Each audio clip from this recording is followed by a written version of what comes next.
부동산도 주식도 인생이 실패의 연속입니다 라는 좀 안타까운 사연이 있어가지고 여러분들한테 한번 소개를 하려고 합니다. 계속되는 실패 속에서 저는 어디로 가야 될까요? 라는 그 쿼카라는 분이 이제 올려주신 건데, 제가 운영하는 테이커스 co.kr 여기에 부동산 고민에 올라온 사연입니다. 여러분들도 이제 사연 보내고 싶으신 분들이 있다면 여기 오셔가지고 써주시면은 제가 그 중에 하나 이렇게 뽑아가지고 이제 다뤄드립니다. 안녕하세요. 저는 93년생 남자입니다. 처음 사회생활을 시작했을 때는 연봉이 2,500이었는데 지금은 5,000을 받고 있어요. 그러니까 연봉이 많이 올랐네요. 남들보다 빠르진 않지만 나름대로 묵묵히 열심히 살아왔다고 생각했습니다. 2023년에 드디어 제 인생 첫 집을 샀는데요. 38년 된 18평 구축 아파트를 2억 9천에 매수를 했고요. 디딤돌 1억 5천을 썼습니다. 그러니까 세금까지 한 3억에 사가지고 1억 5천 대출 받으니까 1억 5천 정도 투자를 하신 거죠. 지금 실거주 하고 있습니다. 1년 정도까지는 뿌듯하고 했는데 지금은 시세가 2억 8천으로 떨어졌어요. 부인남님이 하지 말라는 습관이 생겼는데 고쳐지지가 않더라고요. 매일 호갱노노 들어가가지고 실거래 확인하는 게 습관이 되어버렸습니다. 볼 때마다 기분이 안 좋다. 2026년에 안전진단 예정이 되어 있지만 기대보다는 걱정이 앞섭니다. 이걸 왜 샀을까?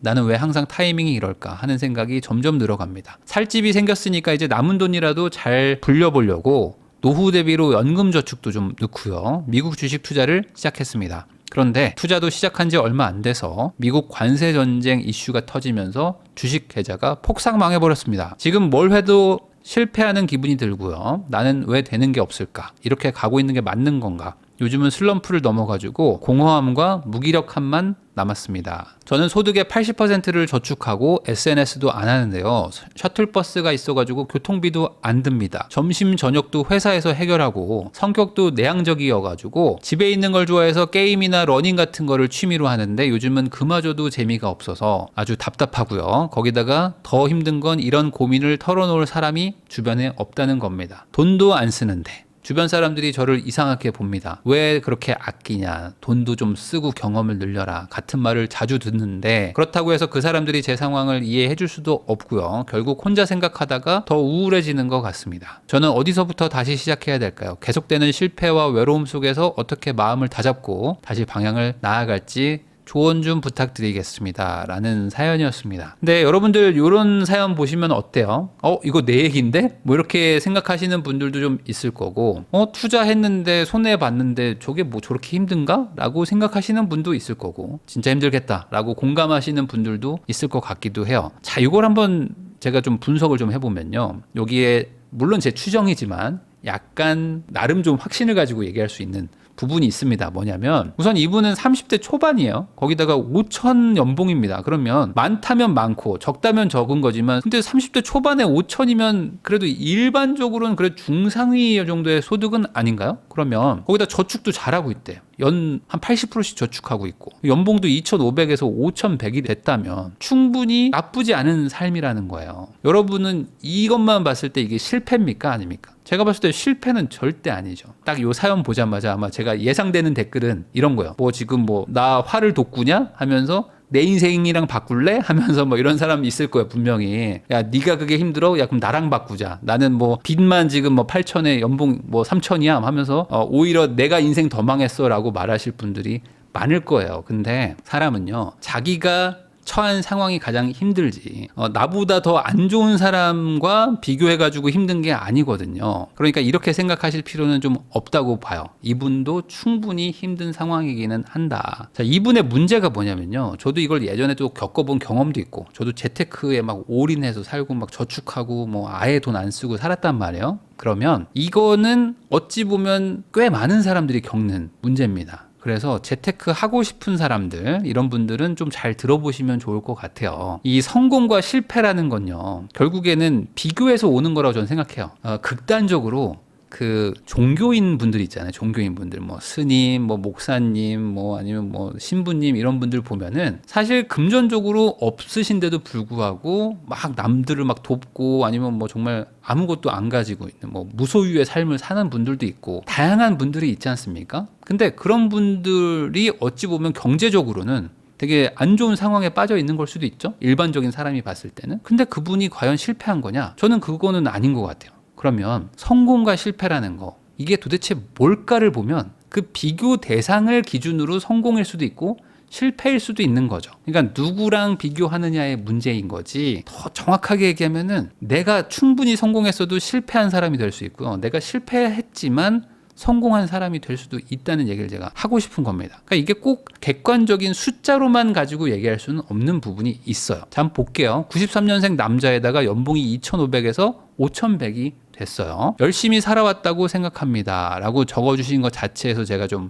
착안한 건데, 이분은 과거에 나랑 비교할 때는 열심히 잘 살았다고 얘기를 하는 사람이에요. 여러분들 보이시죠? 내가 93년생인데 연봉이 2배가 됐어요가 제일 첫 번째 문장이에요. 그러면서 열심히 살았다고 생각합니다 라고 했다는 거는 과거랑 비교할 때는 난 성공한 사람인 거예요. 근데 왜 지금 실패한 느낌이 들까? 주변 사람과 비교하기 시작하면서부터인 거죠. 자, 주변 사람들이 어떤 사람들이죠? 내가 2,500만 원의 연봉을 받을 때, 시작했을 때 그 주변 사람들이 지금도 만나기도 하겠지만, 지금 내 주변에 있는 사람들은 다 연봉을 5천만 원 이상 받는 사람들이 많을 거 아닙니까? 그러면 그때 딱 느껴지는 거예요. 내가 왜 이거밖에 없지? 나는 2,500에서 여기까지 왔으니까 충분히 잘한 건데 이미 5,000에서 시작한 애들도 많잖아, 세상에는. 그러니까 이 친구들하고 비교하니까 내가 돈이 좀 적은 거예요. 모아놓은 것도 생각보다 없어. 근데 이 친구들 중에 뭐 집이 또 괜찮은 친구들도 있고 하니까 더 적어 보여. 어느 순간 내가 생각보다 좀 가진 게 없고 뭔가 좀 이대로 가면 안 될 것 같다는 생각이 들었을 수도 있습니다. 왜 그러냐면 제가 옛날에 월 500만 원만 벌면 소원이 없을 것 같아. 제가 막 대학교 다닐 때 이랬거든요. 월 500만 원만 벌면 소원 없는 거 아니에요, 진짜로. 대학생일 때 월 50만 원도 없는데. 그래가지고 내가 뭐 알바도 하고 막 이렇게 하잖아요. 그리고 처음에 제가 회사 들어갔을 때 그때 첫 월급이 아마 200 몇십만 원이었을 거예요. 그러면 월 500씩 들어오면 진짜 좋을 것 같은데? 라는 생각을 하게 되지 않습니까? 근데 실제로 막상 500을 벌잖아요. 그러면은 내가 원했던 그 수준의 달성을 했으니까 행복하고 너무 성공했다는 기분으로 기뻐야 되는데 안 그렇습니다. 여러분들 경험해 보셨죠? 막상 내가 원하는 연봉이나 소득이 되잖아요. 그러면 그때부터 주변에 다 그런 사람들밖에 없어요. 여기서 종교인들, 진짜 뭐 어떤 성인의 단계로 가는 분들은 밑을 보죠. 밑에를 보면서 내가 얼마나 많이 가지고 있는지, 그리고 내가 얼마나 베풀어야 되는지를 생각하지만 대다수의 사람들은요, 밑을 보지 않습니다. 옆하고 위만 보죠. 다 이 정도고 나보다 더 나은 사람들이 보이기 시작해요. 그러면서 나는 더 열심히 살아야 되고 더 잘해야 되고 더 높이 가고 싶어 라는 생각들을 갖게 됩니다. 그래서 처음에 500만 원만 벌어도 소원이 없겠어요 라고 말하는 사람이 실제로 500만 원을 벌고 어떤 얘기를 하냐면 숨만 쉬고 살아도 350이 나가요. 저 어떻게 합니까? 뭐 이런 얘기들을 해. 그러니까 예전에는 250으로도 저축하고 행복하게 살고 했던 사람이 500 벌면 2배로 행복해지는 게 아니라 숨만 쉬어도 300이 나가요. 저 어떻게 살아요? 막 이러고 있어. 아니 그럼 옛날에 숨 안 쉬었어? 숨 쉬었는데 그때보다 2배 더 쉬나? 모르겠죠. 그냥 사람은 거기에 익숙해지는 순간 다시 한번 주변 사람들과 비교하기 시작하면서 실패감을 맛보게 됩니다. 38년 된 18평 구축 아파트를 2억 9천에 사가지고요, 대출 반 끼고 실거주 중입니다. 처음엔 좋았지. 1년 정도까지는 좋아요. 내가 30대 초반에 집을 샀어? 그러면 주변과 비교하면 내가 잘한 것 같거든요. 근데 시세가 빠지니까 이제 주변하고 다시 비교하기 시작하는 겁니다. 자, 내가 1억 5천을 모았어요. 그런데 이분이 그냥 1억 5천이면 대출 받아가지고 뭐 한 4억짜리 5억짜리도 살 수 있거든요. 근데 이분은 전략적으로 뭐 38년 된 아파트를 샀대요. 그러면 3억짜리를 산 거잖아요. 18평짜리 구축을 산 거니까 이걸로 재건축을 해가지고 대박을 내보겠다는 마음이 있었겠죠. 아무래도. 그러면 이걸로 그냥 무난한 집 사서 살아도 되는데 재건축에 투자했다는 거는 아마 제 추론이지만 이렇게 내 전 재산을 걸어서 투자했다는 거는 분명히 주변 사람들과의 비교를 하면서 이제 내가 한번 좀 뛰어넘어 봐야겠다 라는 생각으로 이게 시작된 게 아닐까. 물론 다른 이유도 있었을 수 있겠죠. 그러니까 세상에 돈 많은 사람도 많고 여기서 안주하지 말고 조금 더 가봐야겠다라는 생각에 한 방을 노렸을 수도 있습니다. 그러면 여기서 이제 부동산 투자를 해봐야지만 깨닫는 것 중에 하나가 나오는데 생각보다요, 이게 압박감이 커요. 그러니까 내 전 재산 다 집어넣었죠. 거기다가 대출을 받았습니다. 대출 1억 5천? 이거는 대출을 더 많이 받아본 사람 입장에서는 야 그게 뭔 대출이야 라고 코웃음 칠 수 있는 금액일 수도 있지만 대출을 처음 받거나 아니면 내가 받을 수 있는 게 이게 한계치야 라고 생각하는 사람들이 이런 대출을 받잖아요. 자기 입장에서는 이게 엄청난 압박감이 올 수 있죠. 내 전 재산 다 들어갔지, 내가 받을 수 있는 최대치라고 생각하는 대출을 받았죠. 이자 나가고 있죠. 올라야 된다. 올라야지 내 마음이 편해진다는 압박감이 있어요. 근데 안 오르고 빠졌다. 그러니까 이제 내 투자라는 거 자체가 이제 부정당하기 시작하는 거예요. 자, 근데 지금 1,000만 원 정도 빠졌다고 그랬잖아요. 그러면 중개 수수료에다가 취득세랑 이런 거 합치면 사실상 1,500만 원 정도 손해거든요. 근데 요 1,500만 원 손해 연봉이 5천인데 라고 생각하면 그렇게 크지는 않을 수 있다라는 생각이 들지 않을까요? 아니 내 연봉이 5천인데 저축도 80% 하는데 1,500만 원 빠졌다고 해가지고 엄청난 손해는 아니잖아요, 여러분들. 그래서 이렇게 생각하면 그나마 낫거든요. 근데 제가 이건 추정입니다. 추정인데 이분은 이거랑 비교한 게 아닐 것이다. 뭐랑 비교했을까요? 제가 봤을 때 여기랑 비교했을 확률이 생각보다 높다. 저는 여기 한번 베팅 500원 겁니다. 왜 그러냐? 이분이 2023년에 집을 샀다고 그랬죠. 2023년이 나스닥 완전 바닥 찍었을 때입니다. 그리고 나스닥이 2020년부터 2022년까지 쭉 올라갔다가 쭉 빠졌잖아요. 한 30% 빠졌잖아요. 그리고 이때부터 내리오르기 시작합니다. 그래서 거의 2배 올라버려요. 그러면 나스닥을 투자할까? 아니면은 집을 살까? 잠깐만. 그래도 역시 집이겠지 해서 재건축으로 한 방을 노리자. 라는 생각으로 만약에 이 집을 샀는데, 근데 나스닥을 살지도 몰랐었던 그런 과거가 있다. 만약에 가정을 해보겠습니다. 그러면 집값이 1,000만 원이 빠졌다고 내가 막 투자를 비관하는 정도가 오지 않아요. 대부분 나스닥을 투자할까라는 그 마음이 계속 머릿속에 막 도는 거야. 이걸 나스닥을 투자했었어야 됐는데 라는 생각을 하는 거죠. 자, 그러면 이게 어떤 느낌이 드냐. 자, 1억 5천으로 QQQ를 샀으면 1억 5천으로 QQQ를 사면은 지금 3억이 된 거예요. 물론 TQQQ를 사지 않았던 게 또 아쉬웠겠지만 만약에 QQQ를 샀으면 최소 3억. TQQQ면은 나는 지금 인생 완전 대박이라고 생각하면 1,500만 원 손해가 아니라 최소 1억 5천 손해본 느낌이 나는 거지. 그러니까 이제 비관하게 되는 거야. 내가 이제 비관하게 돼. 자, 그때 이제 어떤 생각이 드냐. 우리 집이 이제 그때 보이는 거야. 우리 집은 18평이죠. 당연히 뭐 구조가 안 좋겠죠.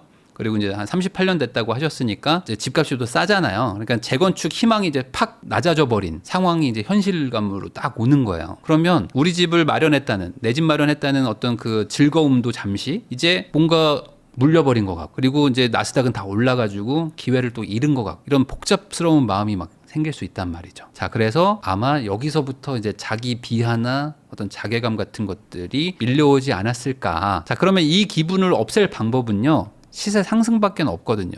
그래서 호갱노노를 보고 있는 거로 전 추정됩니다. 그래서 얘라도 빨리 올라가 줘야 내 선택이 그래도 나쁘지 않았어 라는 거를 인증받을 수 있거든요. 인증. 왜냐면 나는 지금 저축도 열심히 하고 막 돈도 안 써가면서 어찌 보면 잘 해왔는데 여기서 삐끗한다는 거를 인정하기가 쉽지 않아요. 왜냐면 나스닥 샀으면 1억 더 벌었는데 누가 빨리 3억이라도 좀 누가 찍어주면 좋겠다.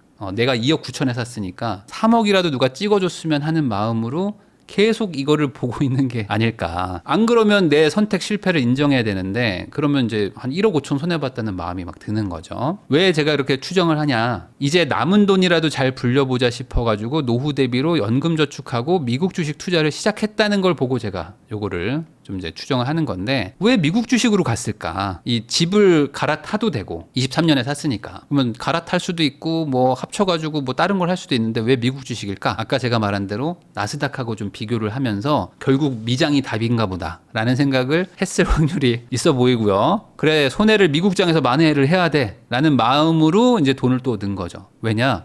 요때가 어떤 시절입니까? 요즘 누가 부동산 사냐? 그러니까 아마 작년 말이겠죠? 작년 말이면 요즘 누가 부동산 사냐라고 하면서 미국장 돈 복사된다. 그 다음에 이제 트럼프 당선되면서 막 코인 쏘고 일론 머스크 막 가자 하고 테슬라 이제 천슬라 간다 막 하면서 막 난리 났었을 때 아닙니까? 그러니까 야, 이걸로 가야 돼 라고 생각하신 것 같아요. 그리고 나서 이렇게 된 거예요. 이렇게 올라가다가 이렇게 꺾여버렸단 말이죠. 지금 1년 전 가격으로 돌아갔거든요. 그러니까 이때 들어가가지고 얼마 안 돼서 관세빈 맞고 지금 빠졌다고 하신 거 보면은 아마 요 정도쯤에 들어가셨을 걸로 뭐 추정이 됩니다. 그러니까 이 상황까지 가면은 이제 자기 비관주의가 이제 더 커지는 거죠. 투자도 시작한 지 얼마 안 돼가지고 미국 관세 전쟁 이슈로 주식 계좌가 폭삭 망했다 라고 이제 얘기를 해주신 거 보면은 이렇게 추정을 했고요. 잘 해보겠다고 또 옮겼다가 어찌 보면 이제 2대 맞은 상황이 된 거예요. 그래서 더 좀 자신감이 없어졌을 수도 있습니다. 왜냐면 이분 상황은 되게 좋거든요. 남들이 봤을 때 나쁠 게 하나도 없어요. 근데 본인이 이렇게까지 간 이유가 뭘지 이제 추정을 해본다는 거죠. 그래서 뭐가 문제일까를 한번 보면요. 저는 여기가 가장 큰 문제라고 봅니다. 소득의 80% 저축하고 SNS도 안 하고 교통비도 안 들고 점심 저녁도 회사에서 해결하고 있어요. 게임이랑 러닝 한다는 거는 이제 보통 다른 사람을 안 만나고 혼자 하는 취미거든요. 그러면 이렇게 저축은 잘 돼요. 저도 이렇게 해봤거든요. 사람들 막 다 인연 끊고 돈만 모으고 막 투자만 하고 했던 시절이 있어봐서 아는데 이렇게 하면 돈은 모입니다. 근데 이게 쉬운 건 아니에요, 절대. 사람들이 부자가 되기 힘든 가장 큰 이유 중에 하나가 이 저축이거든요. 저축이 쉬우면 다들 저축하죠. 그래가지고 부자가 되겠지. 돈을 굴려가지고. 근데 저축이 어려우니까 투자금이 없어가지고 이제 리스크 있는 고위험에 투자했다가 부자가 못 되는 확률이 높은 거거든요. 저축이라는 거는 절대 쉽지 않아요. 그리고 저축은 쉬운 게 아니라 힘든 거를 참는 게 저축이에요. 그래서 참았기 때문에 참은 거에 대한 보상을 사람이 기대합니다. 그래서 저도 옛날에 저축을 하면서 막 투자도 하고 근데 저축을 막 계속 그렇게 유지할 수 있었던 진짜 근본적인 이유는 투자가 성공했기 때문이에요. 그러니까 투자로 성공을 해보니까 야 이렇게 하면 돈이 불어나네? 그러면 저축을 해야겠다. 힘들어도 이걸 보상이 돌아온다는 걸 내가 안 거예요. 그러니까 저축을 더 해. 나중에는 어떻게 되냐면요. 돈을 더 안 쓸 수 있는 방법은 없나? 막 이런 걸 나도 모르게 막 생각하고 있어. 자기 전에. 밥을 더 안 먹으면 안 되나? 방법 없나? 옷을 안 사면 안 되나? 뭐 어떻게든 막 95% 저축할 수 없나? 돈을 어디서 막 더 뭐 벌 방법 없나? 막 이런 생각을 막 해. 넣으면 돈이 2배로 막 돌아오니까. 아니 여러분들 생각해 보세요. 통장에 돈을 넣어. 그럼 2배로 돌아와. 그럼 안 넣을 거야? 돈 더 넣어야지. 이 보상이 돌아오니까 저축을 하는 것도 있는 거야. 근데 이분이 보상이 안 돌아왔잖아요. 그러니까 이제 내 고생이 헛수고되는 느낌을 받는 거죠. 아, 내가 혼자 하고 나름 이렇게 힘들게 했는데 결국에 손해만 봤구나. 요즘에 이런 얘기들 많이 합니다. 뭐냐면 차라리 욜로 할 걸. 이런 얘기 많이 하시거든요. 무슨 소리냐. 욜로로 지낸 애들은 여행이라도 많이 가고 그 인스타라도 사진이라도 많이 남겼고 경험이라도 많이 했지. 나는 돈 모아가지고 저축해서 결국에 뭐 투자했다가 박살나가지고 뭐 차도 없고 돈도 없고 경험도 없고 아무것도 없어. 이렇게 된 거예요. 그러니까 차라리 여행이라도 다녀올 걸 이라고 말하는 사람도 있습니다. 이걸 극복하는 방법은 좀 생각보다 좀 간단한데 뭐냐면 첫 번째로 손해를 이성적으로 계산해 봤는지가 핵심이에요. 이게 핵심입니다. 그러니까 손해가 지금 감성적인 영역으로 갔거든요. 이걸 이성적으로 데려와야 돼. 내가 도대체 얼마나 손해봤을까? 은행에 적금 넣은 거 대비 얼마 손해인지 한번 따져보세요. 그러니까 그 1억 5천을 가지고 은행에 넣어놨을 때 뭐 3년간 받을 수 있었던 뭐 이자가 있을 거 아닙니까? 그 이자 그리고 원금 이렇게 한번 따져보고 그 다음에 이 집을 사가지고 손해본 거 그리고 대신에 실거주 비용을 아꼈겠죠? 전월세 비용은 아꼈죠? 이런 거 이제 플러스 마이너스 해봐야 되죠? 거기다가 주식 투자해가지고 손해봤다고 하는데 그 손해본 금액이 도대체 얼마인지 정확하게 계산을 다 해보세요. 원 단위까지. 합쳐보세요. 얼마 손해인지는 이성적으로 판단해야 됩니다. 자, 나스닥하고 비교하지 마. 여기다가 비교하면 안 됩니다. 제가 봤을 때 지금 멘탈을 봤을 때는 나스닥이 2023년부터 1년 내내 올랐잖아요. 그때 다 못 먹었어요. 분명히 중간에 내렸을 확률이 높습니다. 그러니까 남들 최고로 잘 된 거랑 비교하지 마시고 예금 이자랑 한번 비교해 보세요. 그러면 딱히 그렇게 손해 크지 않을 겁니다. 많이 봐야 뭐 몇 달 정도 저축액에 몇 달 정도 손해 본 걸 거예요. 뭐 크면 뭐 1,500, 2,000, 뭐 3,000 정도 손해 보지 않았을까. 그러니까 저는 이 정도 손해 본 거는 충분히 메꿀 수 있는 상황이라고 보거든요. 요거를 나스닥, 뭐 TQQQ, 뭐 비트코인, 뭐 알트코인 뭐 이런 거랑 비교하니까 너무 큰 돈을 놓친 것처럼 지금 본인이 비이성적 판단을 하고 있다라고 저는 생각합니다. 뭐 대략 한 6개월에서 8개월 저축하면 되는 정도의 손해가 아니었을까 추정합니다. 만약에 그렇다면 그게 인생을 무너뜨릴 정도인가? 절대 아니죠. 이 정도 돈은 사실 언제든지 잃을 수도 있고 언제든지 벌 수도 있는 돈이에요. 자, 그리고 두 번째로 그 집도 안 사고 나스닥도 안 사고 뭐 아무것도 안 했다고 치고 예금을 들고 있다가 오늘 만기로 돈을 받았다고 칩시다. 그럼 내 통장에 뭐 한 2억 있다고 쳐요. 그러면 오늘 기준으로 같은 집을 사고 같은 주식을 똑같이 살 것인지를 한번 판단을 해보세요. 그러면 여기서 깨달음을 얻으면 제가 봤을 때 몇천 손해 본 것도 의미가 있다고 봅니다. 왜냐? 이 깨달음이 그 손해의 몇 배를 벌게 해줄 거거든요. 뭘 깨달음을 얻어야 되냐 이겁니다. 제가 아무리 공부하고 아무리 고민해보고 아무리 생각해봐도 지금 다시 이 집을 사고 지금 다시 제가 샀던 그 나스닥을 살 것 같습니다 라고 1번으로 결론이 나도 좋고요. 두 번째, 아무리 공부하고 아무리 생각해봐도 제가 잘못 산 게 맞네요. 그래서 저는 지금 이 집을 안 살 것 같고요. 저는 그때 그 샀던 주식을 지금은 안 살 것 같습니다 라고 생각이 든다면 저는 1번, 2번 둘 다 좋다. 좋은 대답이다. 핵심은 아무리 공부하고 생각해도 여기에 있는 거죠. 아무리 공부하고 생각해봐도 1번이든 2번이든 결론만 낼 수 있으면 저는 성공한 거라고 봐요. 자, 내가 잘못 샀다면요. 팔고 손해를 확정하면 돼요. 집을 팔아버리면 그만이야. 그리고 저축하면 금방 회복됩니다. 뭐 아무리 많이 손해봤어도 1, 2년 정도 열심히 모으면 다 회복되죠. 진짜 뭐 레버리지 쓰고 그러지만 않았다면. 그러니까 이거는 많이 손해봐야 몇 달에서 1년 정도 고생하면 회복이 되고 그 돈으로 잘 굴려서 만회하면 되는 거죠. 내가 공부하고 고민하고 깨달음이 있었다면 분명히 다음번에 돈 벌 수 있어요. 반대로 내가 잘 산 것 같다고 생각하면 보유하고 버티면 되죠. 아니 어차피 나는 지금도 살 건데 뭐. 그러면 보유하고 버티면 나중에 좋아질 때 그때 팔면 된다 라고 생각하면 좋습니다. 이 주식에 좋은 격언이 있잖아요. 팔지 않으면 손해가 아니다. 팔지 않았기 때문에 아직 손해를 본 건 아니에요. 손해로 추정되고 있는 거지. 그러니까 내가 공부 다시 해봤는데 여전히 좋아. 역시 이걸 사길 잘했어. 잠깐 출렁일 뿐이야 라고 생각하면 버티면 좋은 날 올 겁니다. 근데 최악은 뭘까요? 최악은 공부도 안 해. 판단도 안 해. 노력도 안 해. 그리고 원망을 하는 거예요. 원망. 근데 사실 대부분의 사람들이 이 길로 갑니다. 소수만 깨달음을 얻고 다수는 원망을 해요. 누구를 원망하냐? 남 탓을 합니다. 뭐 어떤 분들은 왜 나를 안 말렸어? 친구한테 야 내가 너 그때 집 산다고 말했었잖아. 그때 네가 나 말렸었잖아. 그랬지. 근데 내가 샀잖아. 그때 왜 나 안 말렸어? 이렇게 얘기하는 애가 있어. 진짜로 진심으로. 야 그때 나 더 말려줬어야지 라고 말하기도 합니다. 그러니까 얼마나 남 탓을 하면은 친구 탓을 해. 그리고 자기 원망하는 사람도 많아요.